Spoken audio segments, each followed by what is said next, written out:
আসসালামু আলাইকুম। কাঁচা আম ফুরিয়ে যাবার আগেই এরকম টক মিষ্টি ঝাল কাঁচা আমের আইসক্রিম বানিয়ে দেখুন। এজন্যই প্রথমেই 4টা কাঁচা আম আমি সিদ্ধ করে নেব। 10-15 মিনিট পর ফিরে আসছি।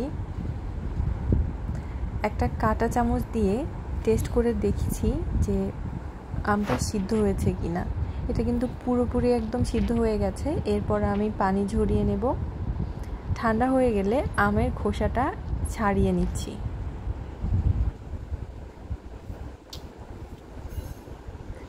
এভাবে সবগুলো আম আমি একটা বাটিতে নিয়ে নিয়েছি।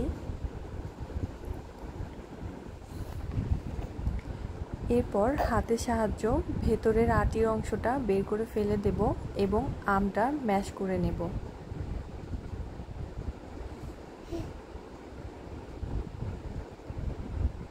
এখানে শুধু আমের পিউরিটা নেওয়া হয়েছে।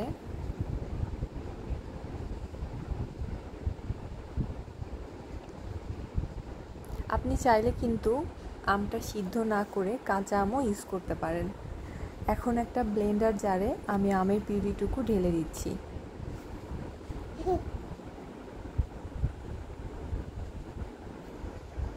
এরপরে এর মধ্যে দিয়ে দিব কিছুটা পুদিনা পাতা। আপনি চাইলে পুদিনা পাতার পরিবর্তে ধনিয়া পাতা দিতে পারেন। দিয়ে দিচ্ছি 2 টেবিল চামচ চিনি, 1 চা চামচ বিট লবণ, একটু টক ফ্লেভারের জন্য দিয়েছি 1 টেবিল চামচ লেবুর রস। এরপরে একটু ঝালের জন্য একটা মরিচ ইউজ করেছি। এরপরে একটু সবুজ ফুড কালার দিয়েছি, এটা একদমই অপশনাল, আপনি চাইলে স্কিপ করতে পারেন।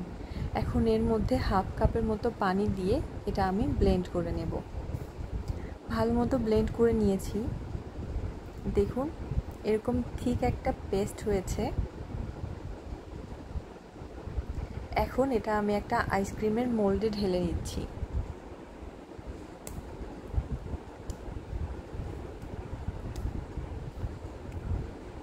কাঁচা আমের এই আইসক্রিমটা কিন্তু অসম্ভব মজা লাগে খেতে।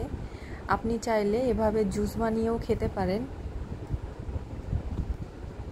যেহেতু কাঁচা আম প্রায় শেষের দিকে, তো বাসায় একবার এরকম ট্রাই করে দেখবেন।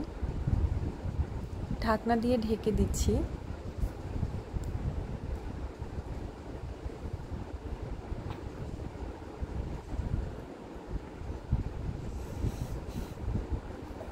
এটা আমি ফ্রিজে রেখে দেব 8 থেকে 10 ঘন্টার জন্য, চাইলে সারা রাতও রাখতে পারেন। এরপরে এটা বের করে নিয়েছি এবং 5 মিনিট বাইরে রেখে দেব যাতে মোল্ড আউট করতে সুবিধা হয়। এই তো দেখুন কাঁচা আমের টক ঝাল মিষ্টি ললি কিন্তু একদম রেডি। আল্লাহ।